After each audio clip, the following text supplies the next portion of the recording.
ప్రభు అయిన యేసుక్రీస్తు నామములో మీకు సమాధానం కలుగునుగాక. షలోం. యెషయా గ్రంథము 48వ అధ్యాయము 12వ వచనము. నేను మొదటి వాడను కడపటి వాడను. దేవుని నామానికి స్తోత్రం కలుగునుగాక. Alpha omega.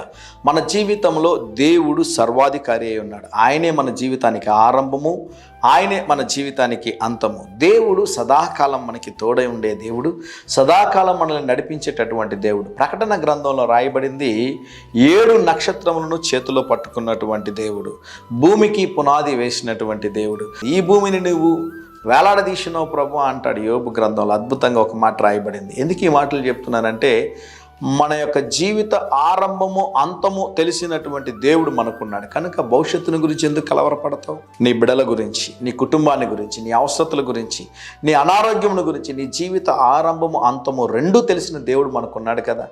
ఆయనే అల్ఫా ఒమేగా అయి ఉన్నాడు. సదాకాలం మనల్ని నడిపించేటటువంటి దేవుడు, భూమిని పుటము వేసినటువంటి దేవుడు, భూమి ఆకాశములను కలుగజేసినటువంటి దేవుడు తోడై ఉన్నాడు. భయపడొద్దండి. ఆయనకి మన గురించి సమస్తము తెలుసు. అయితే వాక్యం అంటుంది, అడుగుడి మీకు ఇవ్వబడును.